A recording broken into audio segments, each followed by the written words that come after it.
Donc le sujet qui m'a été proposé, c'est la dimension politique du message du comte de Chambord. C'est bien ça, quel avenir? Bien. Alors il y a deux difficultés. D'abord, la première difficulté, la tentation de l'anachronisme qui nous ferait juger le message politique du comte selon les paramètres de la situation actuelle. Cette tentation est réelle, car le comte de Chambord a connu une société largement aussi troublée que la nôtre, société qui se posait comme nous la question de son régime politique. Le désordre des idées était très fort, au XIXe comme au XXIe siècle, et dans les deux cas, eh bien, rien ne semble arrêter la course folle de la Révolution qui a été entreprise en 1789 pour assurer le principe de l'indépendance absolue de la société. C'est ça qui est en cause. Mais la ressemblance s'arrête là. Le comte de Chambord et les Français ont assisté à la destruction de l'ancien ordre social pour garantir les droits de l'homme de 89, tandis qu'en XXIe siècle, nous sommes à une étape bien différente. Il s'agit de détruire non pas l'ordre, mais l'homme ancien pour l'arracher à ses déterminismes biologiques et le reconstruire plus humain. C'est la théorie de l'homme augmenté dont on nous rebat les oreilles. Donc le message du comte de Chambord ici ne servirait pas, il daterait et il nous figerait dans des problèmes anciens. Et il daterait d'autant plus qu'il y a le deuxième obstacle à signaler, l'histoire ne se répète pas. L'histoire du refus du trône par le comte de Chambord ne peut pas parler à nos contemporains. La souveraineté populaire mise à mal par la mondialisation rend le message politique du drapeau blanc bien désuet. Que peut nous servir le principe intangible de l'hérédité auquel s'accrochait désespérément celui qu'on a nommé le prince du refus? Et pourtant, si nous considérons l'action du comte de Chambord ainsi que ses nombreuses lettres, manifestes, déclarations, prises de position, eh bien, nous remarquons que bien loin du risque d'anachronisme et de fausse répétition des événements, le comte de Chambord parle encore à la France. Et il nous a parlé depuis ce matin. Et il lui rend, et ça sera les deux propos de mon développement, il lui rend la cohérence de son histoire, une histoire qui semblait perdue. Et le deuxième enseignement, c'est qu'il montre aux Français la nécessaire résistance à l'idéologie républicaine. Donc d'abord une France rendue à la cohérence de son histoire. Il faut bien voir qu'au lendemain de la Révolution, la France était menacée d'amnésie, tant son histoire était devenue chaotique. Et à cette France qui se cherche, eh bien, le comte de Chambord dit d'abord que son histoire se continue dans la monarchie. Son histoire se continue dans la monarchie, elle se continue dans le règne qu'il exerce. Nous en avons abondamment parlé. En effet, le comte de Chambord est un roi effectif. Nous avons bien dit qu'il a accepté que ses amis lui donnent le titre de roi. Ensuite, dans une lettre manifeste de 1871, adressée aux hommes de tous les partis, il a revendiqué ce titre de roi et père. Et ce n'était pas pour faire joli, il le pensait vraiment. Et ce règne, il l'exerce à deux niveaux, il l'exerce dans sa personne, il a régné par défaut, mais il a régné sur tout le XIXe siècle. Les notes de son journal, le nombre incalculable de témoignages de son époque le montrent toujours prêt à agir, attentif à tous les événements de la France depuis la monarchie de Juillet, la Seconde République, le Second Empire, le refus manifesté à lui au début de la Troisième République. Et comme les rois qui l'ont précédé, eh bien, il a veillé à régner avec son peuple. Et cela aussi a été dit dans les conférences précédentes. Il a toujours reçu un roi. Il avait une vie, je dirais une vie de monarque, une vie de cour, modeste, car il avait peu de fortune, mais une vie qui était très bien cadrée. Et en toutes circonstances, il occupait la première place. Et il recevait très volontiers, eh bien, tous les Français, on a dit le nombre de personnes qu'il a pu recevoir. Et nous avons un témoignage de Charles Bestiolièvre en 1849 qui avait fait une adresse au peuple et ouvriers de Paris pour témoigner de sa rencontre avec le prince. Je passe tout ce qu'il disait. Et à la fin, il disait « Je suis fier de lui ». Je suis fier. Il était fier de lui.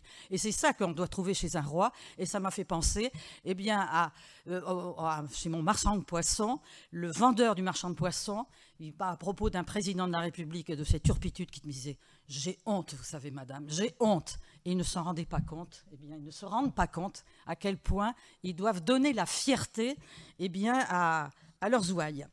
Et en outre, outre cette attitude, grâce à un travail assidu, le comte de Chambord a enrichi le patrimoine constitutionnel de la France.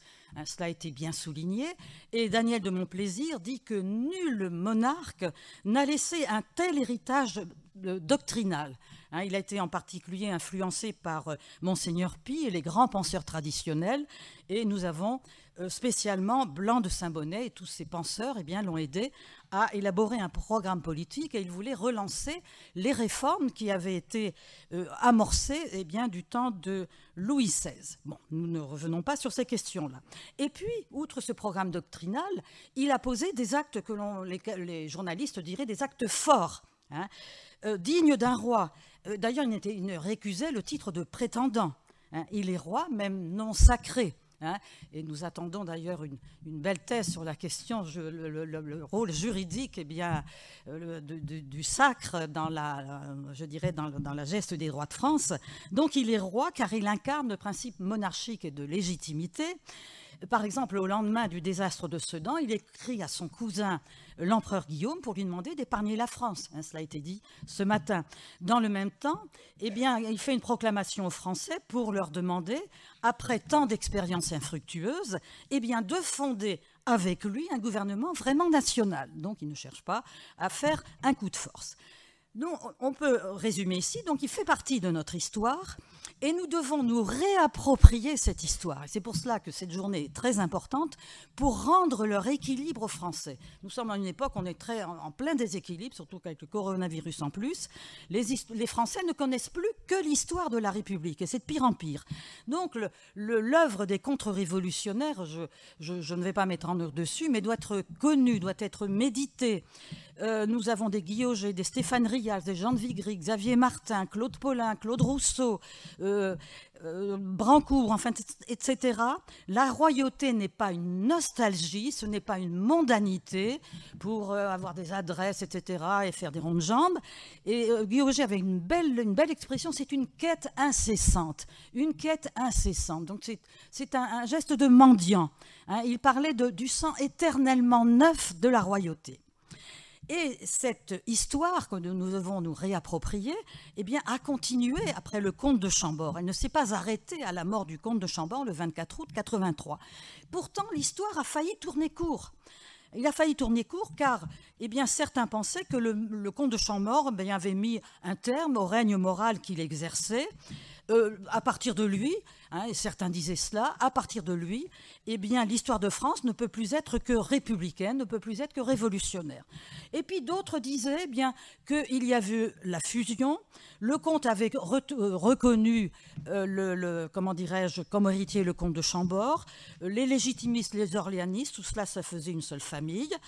Il fallait concilier des principes contraires, et on avait attendu la mort du comte de Chambord, mais si cela avait été, on était dans la cite de Louis-Philippe et qui avait accepté l'esprit révolutionnaire, et donc il en était fini de la monarchie chrétienne. Donc dans les deux cas, si on avait suivi ces tendances, ces mouvements, l'histoire de France était cassée définitivement, et une autre histoire commençait, celle de la République. Mais c'était sans compter sur, je dirais, la force du régime statutaire, de la couronne. Et le comte de Chambord avait défendu bec et ongle ce régime statutaire de la couronne. Et les juristes qui ont suivi n'ont plus qu'à tirer les conséquences de ce régime. Vous savez ce qu'il en est. En 1883, l'aîné de la maison de Bourbon n'était pas le comte de Paris, c'était le chef de la branche carliste des Bourbons d'Espagne. Et les juristes ont démêlé l'affaire, et pour montrer que effectivement le comte de Chambord continuait, la branche continuait avec les Bourbons continuaient avec cette branche d'Espagne. Et les juristes, en particulier Guy Auger et Stéphane Rials, ont observé que les aînés des Bourbons n'ont jamais renoncé aux obligations de leur branche avec la France. Ils ont eu soin de préserver l'avenir, se posant davantage en mainteneurs qu'en prétendants. Et ils refusent de se considérer comme étrangers dans leur pays d'origine, dans le pays d'origine de leur race. Et comme disait encore une fois Guy Auger, la branche aînée de France reste en réserve de la France. Alors, là, c'est le comte de Chambord, toujours, donc, qui a continué la monarchie. Il a continué l'histoire de France dans la monarchie. Mais le combat légitimiste vient compléter cette action du comte de Chambord et de sa suite. Le combat légitimiste a été important car il a clarifié le principe monarchique. On a eu une tentation au XIXe siècle d'une monarchie orléaniste tout à fait, je dirais, rassurante pour la bourgeoisie de l'époque. Donc c'était la politique du compromis. Et d'ailleurs, cette politique du compromis allait tout à fait avec le régime parlementaire qui était en train de naître, le régime où l'on parlemente, où on va traîner ensemble le chariot de l'État. Donc on va s'ajuster les uns aux autres. Bon. Et les légitimistes ont permis d'approfondir l'essence de la monarchie. Alors, avec ceux qui prenaient la fusion, ils méconnaissaient le droit public des Français et ils défendaient un système qui était porté par la volonté nationale. Donc c'était une source de fragilité. Les légitimistes ont montré que ce n'était pas tout, bien sûr. Il peut y avoir effectivement des révolutionnaires qui cherchent à s'enraciner, mais les principes traditionnels, disaient-ils, n'ont pas disparu et ils sont toujours à la disposition du pays. Mais il y avait un autre mouvement, un autre courant auquel ont dû s'affronter les légitimistes, c'était les conservateurs. Et ça regarde notre époque. Certains parlementaires pensaient qu'après tout, la République pouvait aussi conserver la tradition de la France. C'est la tradition de la République conservatrice. Et on disait, finalement, c'est peut-être mieux que la monarchie, ça fait plus up, quoi. Et Thiers était parmi ceux-là. Et le comte de Chambord avait très bien compris, il avait prédit l'échec de sa politique. Pour lui, il y avait une illusion, il avait le souvenir des débuts sanglants de la République, et il savait que la République ne pouvait être ni honnête ni modérée. Donc il ne servait à rien d'inventer une République conservatrice avec un président de la République important, ayant un peu plus de pouvoir, ça ne servait à rien. Mais vous voyez, cette République conservatrice sera un dommage pour notre pays parce qu'elle va attirer beaucoup de bonne volonté. Tel le très catholique historien Henri Vallon qui, faute d'une vision claire de l'enjeu de civilisation, tous ces gens manqueront au combat du relèvement de la France. Parce que finalement, il faut trouver les combattants. Et alors, avec tout ça, finalement, on voit bien que la visibilité du légitimisme ne cesse de s'amenuiser. Alors, certains disent qu'ils n'ont pas été à la hauteur du rétablissement de la monarchie, comme les Francs de Clovis.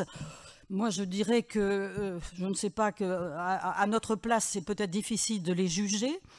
Peut-être que le travail doctrinal n'avait pas été encore assez important. Baudelaumesnil pense que le comte de Chambord sentait juste, mais que les problèmes n'avaient pas encore nettement défini. Mais Daniel de Montplaisir dit que sa pensée s'était beaucoup affinée. Et il avait remarqué, le comte de Chambord, après avoir refusé la restauration proposée par certains membres de l'Assemblée de Bordeaux, ce qui est révolutionnaire en France, ce sont plus les idées que les hommes. Moi, je sais que mon père parlait comme ça. C'est pas tant, non, ils sont des braves gens, mais ce sont les idées, c'est le système. Et puis, il y a une difficulté d'existence du légitimisme qui est apparue depuis qu'il existe, et sa participation au jeu politique. Parce que participer au jeu politique, finalement, c'est contraire à ce qui devrait être. Pour lui, il tente à perdre son âme. Et finalement, au moment de la restauration ratée, on a vu que les légitimistes n'ont pas su répondre aux mauvais arguments des orléanistes, qui étaient vraiment qui ont été un petit peu comme des chiens. Et ils n'ont pas su informer l'opinion publique qui, finalement, n'était pas informée. Bien. Alors donc, je passe sur cette histoire de la restauration ratée, parce qu'il y aurait à développer, bien sûr. Mais on peut dire donc ici que par sa ténacité, le comte de Chambord tout de même a permis de garder intact le patrimoine constitutionnel, parce que c'est un patrimoine constitutionnel, dont il était dépositaire. Et il a montré en même temps, et ça nous intéresse, je dirais, tout autant, si ce n'est pas encore plus, il a montré eh bien, qu'il ne pouvait être rendu à la France, ce patrimoine constitutionnel, sans esprit de résistance. Ce n'est pas la résistance du lendemain de la Seconde Guerre, mais c'est vraiment la nécessaire résistance à l'idéologie républicaine. Parce que nous sommes, vous avez bien insisté, cher Eftillard, sur le côté charnel de l'ordre naturel, etc. Et nous sommes affrontés vraiment à une hydre qui est abstraite, qui est complètement abstraite, mais qui fait du mal à notre chair.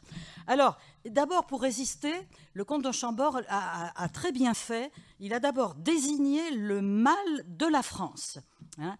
Il a compris que la République, c'est pas... Parce qu'il y en a qui disent, ben oui, mais enfin la République, c'est un gouvernement neutre, la République conservatrice.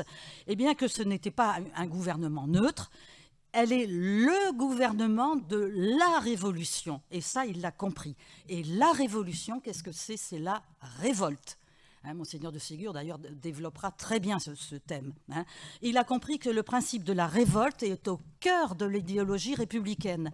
La société française s'est révoltée de façon individuelle, mais en tant que société, elle a détruit tout ce qui la soutenait. Elle a détruit l'autorité politique légitime qui la régissait.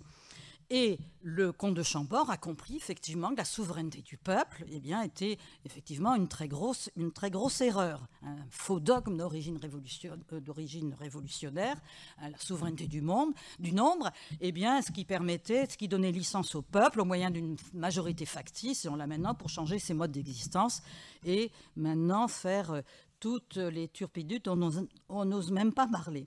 Mais cela a été souligné par un orateur, il avait foi dans le peuple. On ne peut pas gouverner contre le peuple, il croyait le peuple fondamentalement conservateur. D'ailleurs, la République s'est toujours méfiée du peuple. Elle n'aime pas les référendums, mais les honnêtes référendums. Et il acceptait un suffrage universel, ça a été dit, pratiqué honnêtement, et il voulait souveraineté monarchique, souveraineté populaire. La révolte, la société française a détruit son organisation naturelle. Vous en avez parlé, l'organisation naturelle. Elle est naturelle parce que ça veut dire qu'elle est requise par la nature de l'homme. Ça ne veut pas dire que c'est l'instinct, non. C'est requis par la nature de l'homme, tel que nous l'avons reçu de Dieu. Et le comte de Chambord a compris que cette destruction s'était faite au profit de l'État, au profit de ce qui va être l'affaire du 19e siècle, du socialisme. Et un régime nouveau s'est installé, d'ailleurs à partir de là, avec des lois athées. Et il a observé ce phénomène dans les États européens. En particulier, il a remarqué que le gouvernement travaillait à une loi révolutionnaire sur l'instruction gratuite et obligatoire qui avait été voulue par le ministre de l'Instruction publique de l'époque.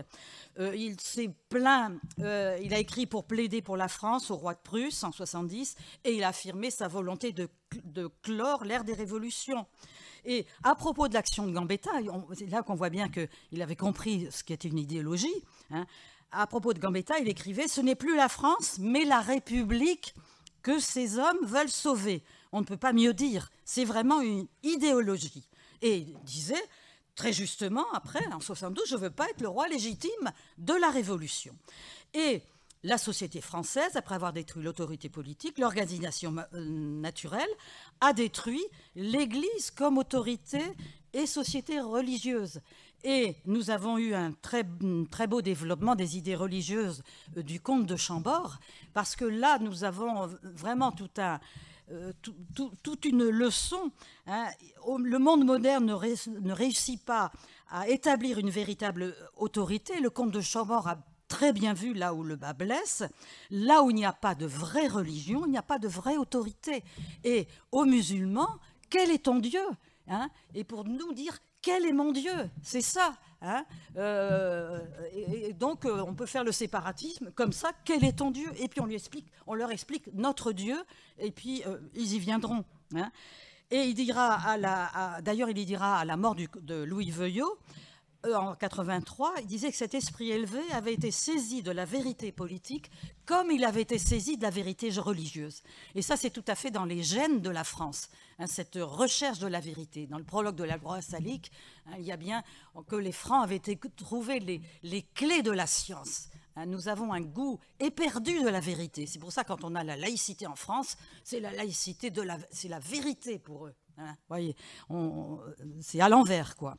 Et il développera tout ça avec, comment dirais-je, avec les affaires les attaques temporelles contre le pape, et il démontrera, et ça a été en s'appuyant aussi sur l'histoire, qu'on ne peut pas asseoir une autorité durablement sans la garantie divine. Et d'ailleurs, ça sera l'éternel problème des républicains. Mais il a montré, donc ayant montré que la République était une idéologie, eh bien, il dit que cette République idéologique est inguérissable.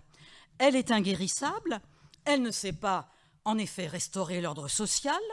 Hein. Thiers et ses compères croyaient à une République conservatrice, nous l'avons dit. Et le comte de Chambord a très bien dit, il disait Thiers se met à la tête de toutes les gauches contre la monarchie. Hein.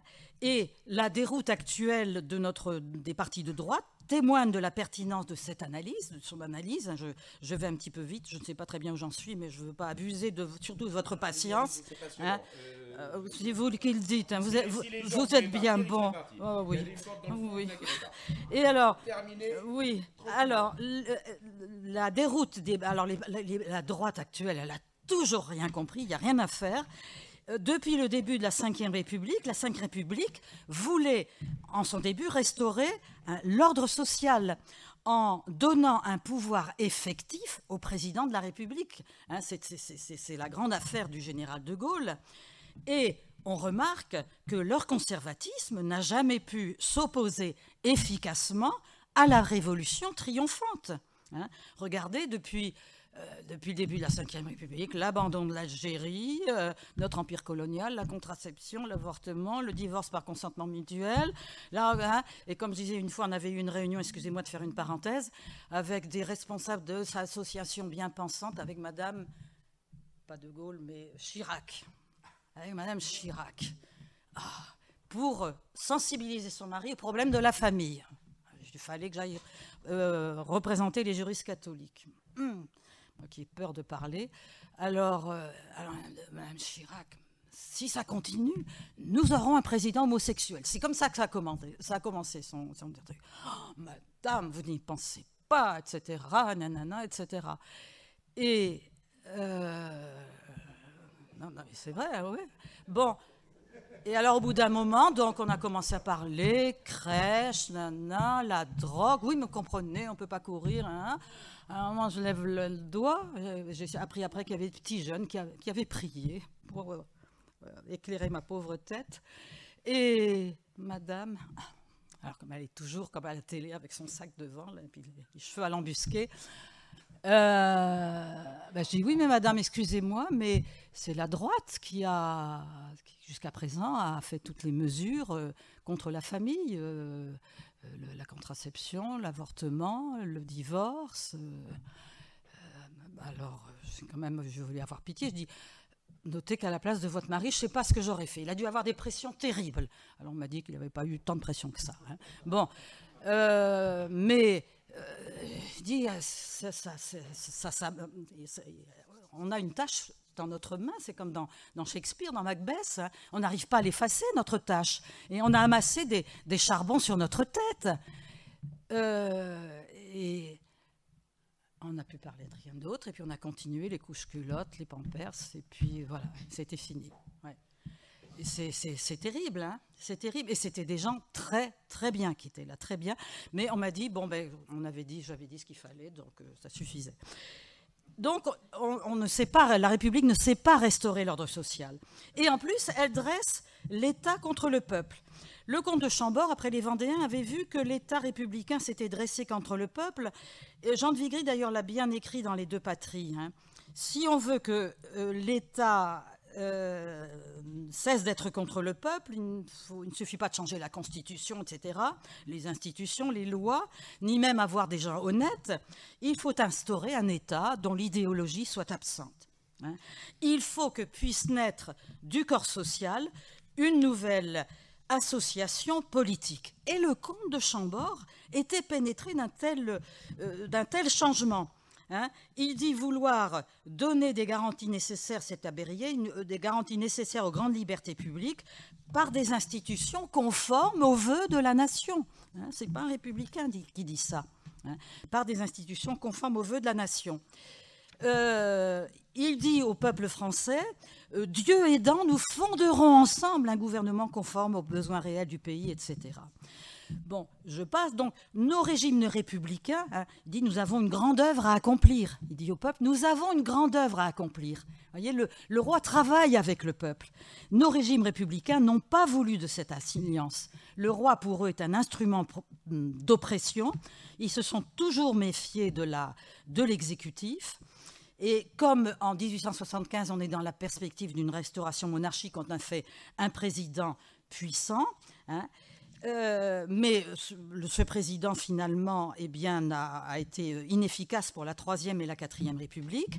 Sous la 5e République, on a voulu revenir à ce président. Et ce président, on a voulu le rendre indépendant. On a voulu le rendre indépendant, les questions de suffrage universel, etc. Et puis, finalement, petit à petit, il a perdu cette indépendance parce que justement, avec l'élection tous les 5 ans avec l'Assemblée nationale, toutes les révisions qui ont été faites, excusez-moi, c'est parce que je veux aller trop vite, toutes les révisions qui ont été faites n'ont abouti qu'à l'amoindrir un peu plus et en faire un chef de parti et qui a finalement qui utilise ses pouvoirs de manière tout à fait autoritaire, voire autoritariste, si ça existe. Alors, après avoir dénoncé le mal, donc le comte de Chambord préconise le remède de la politique naturelle. Et il y a 2 maîtres mots, la légitimité et le droit divin. L'ordre naturel est seul légitime. Et légitime ce qui est ancré dans le réel. C'est l'ordre organique de la pensée classique. Et naturel, je disais tout à l'heure, ce qui est requis par la nature de l'homme, qui ne peut pas vivre seul, qui est un animal social. Donc l'ordre naturel, c'est celui d'une société dont les membres sont reliés les uns aux autres de façon vivante à les organes du corps humain pour coopérer au bien du corps tout entier. Et c'est cela qui légitime le pouvoir et l'autorité qui lui est donnée. Et cette métaphore va bien sûr marquer la société de l'Ancien Régime. Le comte de Chambord voulait retrouver cette optique communautaire et c'est pour cela, on en a parlé, que pour lui, il était essentiel de ranimer l'esprit de famille qui avait été tellement ébranlé par l'individualisme révolutionnaire. Mais il ajoute à cet esprit de famille l'esprit très particulier de la monarchie française qui était l'union d'une famille avec une nation. Et il y revient souvent quand il parle du principe de l'hérédité monarchique. Il y revient tout le temps. Il veut un gouvernement régulier, stable, en passant sur la base de l'hérédité monarchique, etc. L'unité résulte de l'union de la maison royale de France, indissolublement unie à la nation, etc. Et étant ainsi ancré, ayant ainsi cette association, on ajoute les principes de cet ordre. Ces principes sont de nature organique. Et il n'y a pas besoin, je n'ai pas besoin de les expliquer, ils ont été magnifiquement expliqués. Ces principes organiques sont des principes de vie, ce sont les principes qui permettent les échanges entre les membres du corps social. Et le comte de Chambord a toujours travaillé en ce sens. Si l'on veut que la France redevienne une communauté vivante, il faut reconnaître en son sein l'existence de collectivités locales, de collectivités de travail. Le professeur Bousco en a très bien parlé. La décentralisation, les corporations, s'inscrivaient, vous voyez, dans cette optique. Et le deuxième maître mot, c'est le droit divin. on est obligé d'y aller. Alors, quand j'étudiais le régime organique, il y en avait qui me disaient, bah oui, c'est naturel, mais vous comprenez, pour ceux qui ne croient pas, on ne peut pas aller plus loin.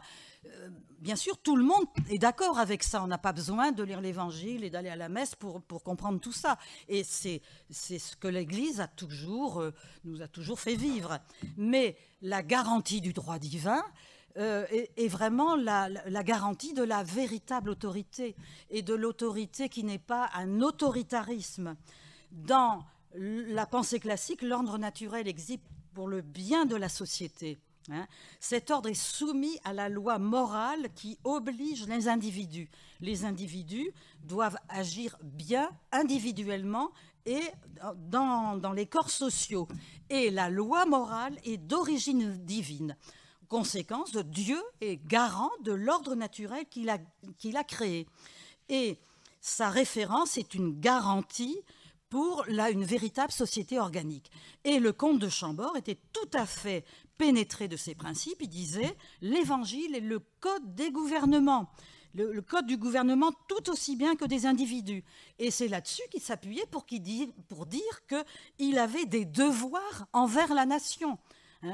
Et il disait qu'il s'appuyait sur ce Dieu aidant, sur ce Dieu aidant pour donner non pas un pouvoir, un gouvernement, non pas un programme, mais un gouvernement correspondant aux besoins du pays. Il disait au peuple français, un Dieu aidant, nous fonderons un gouvernement correspondant aux besoins du pays. Et quand on a supprimé la formule du serment devant les tribunaux, il dit « mais qu'est-ce que la conscience sans Dieu ?» Donc, le comte de Chambord a montré combien la souveraineté temporelle de la France, parce que pour la France, il y a un petit plus, on a toujours un petit plus. Et c'est pour ça que quand on fait mal, on a un grand moins. Et il a montré combien la souveraineté temporelle de la France avait profité de la soumission au droit divin. Et il l'a montré à propos de la guerre qui avait été faite contre la papauté au moment de l'indépendance de l'Italie, l'union de l'Italie. Et il a très bien rappelé que la France, depuis l'origine, était protectrice de la souveraineté temporelle du pape. Et en faisant cela, la France garantissait l'autorité spirituelle du pape dans l'univers, mais et quand elle ne protégeait pas son autorité temporelle, eh bien, elle portait tort à l'autorité spirituelle du pape et donc au principe de l'autorité dans toute la civilisation. Et là, nous avons quelque chose de très important à approfondir autour du concept d'autorité. Alors, qu'est-ce qu'on va dire? Eh bien, en conclusion, Monseigneur Pie disait que si la monarchie s'était faite dans les conditions arrangées, notre dernière ressource religieuse et nationale était perdue. Alors, je crois que ça a été dit. Vite, le comte de Chambord aurait dû abdiquer. Les parlementaires, les orléanistes, il y avait trop de tripotage. Donc, grâce à lui, le trésor des principes est resté intact. Nous avons un trésor. C'est pas quelque chose de vieillot. On l'a vu ce matin avec ces beaux objets, mais c'était extraordinaire. Ces conférences qu'on a vues, mais c'est comme les principes dont on parle, tandis que là, ça régalait les yeux. Et alors, ce trésor est à garder et à faire connaître. C'est le trésor des Français. Et dans sa lettre au comte de Main, envoyée en 1878, le comte de Chambord appelait de ses voeux des hommes de foi et de courage. Et toute sa vie, il a été un exemple de courage et de fidélité. Et malgré toutes les déceptions, il a continué, comme Clovis, dans le prologue de la loi salique, à défendre la vérité. Et je crois que nous avons un rôle très important de connaissance de la vérité. Nous avons cet instinct de chercher ce qui est vrai et de nous battre et de nous défendre. C'est le privilège des Français depuis l'origine. Et d'ailleurs, il le disait, le comte de Chambord, la vérité nous sauvera, mais la vérité tout entière. La vérité, on ne peut pas la partager. Et alors, pour cela, on doit désigner l'ennemi, c'est-à-dire la révolution triomphante, et répudier toute association, toute alliance avec elle. Bien sûr, on pense à Solzhenitsyn, mais il faut nous mettre à l'école de ces grands hommes. Je ne vais pas dire ils ont tout perdu, mais ils l'ont signé de leur vie, de tout. On pense à Orban, qui a désigné Georges Soros, qui l'a chassé, hein, et qui a dit, voilà, vous êtes l'ennemi de notre pays. Hein, on dirait, oh non, vous savez, il ne faut pas, gna, gna, gna. Ou non, non, il n'est plus temps, il est trop tard. Hein. Et nous apprenons aussi, hein, on le disait, qu'il ne faut pas édulcorer la vérité. La pensée du comte de Chambord est un remède au naturalisme social, particulièrement à celui de Maurras. Maurras est un très grand homme que nous aimons beaucoup. Maurras, mon père est un grand maurassien, il me disait, Maurras a défendu magnifiquement le roi et l'Église, mais son positivisme et son agnosticisme l'ont empêché de remonter à la source même de la monarchie française, lorsque Clovis et ses Francs avaient conclu un pacte irrévocable avec le Christ. Et donc il faut remonter à Jeanne d'Arc. Le prologue de la loi salique nous a donné les obligations réciproques. Les Francs se sont alliés avec le Christ, je dirais d'égal à égal. Et le comte de Chambord, d'ailleurs, l'a assuré. On le suit, là, vous voyez. Le Christ aime encore les Francs, dit-il dans son manifeste de Salzbourg du 27 octobre 1873. Et notre petit prince, parce que je l'appelle toujours comme ça, aurait été ici, je lui disais, nous voulons être ces hommes de foi et de courage. Aussi nous disons, comme ce brave Français vu à la télé, je ne sais plus quand, il y avait un reportage avec notre petit prince Louis, Louis XX, hein, et qui parlait, enfin, etc. Et il y a un brave Français donc il a rencontré, qui s'est adressé à notre petit prince dans une bourgade qu'il visitait, et je vois encore l'image à la télé. Et il dit ça d'un air très tranquille. « Monseigneur, nous vous attendons. » Et c'était, mais ça m'est resté. Quand c'était, où c'était, je n'en sais rien. Je n'en sais rien, voilà. Merci vous. Oh, merci. Voilà.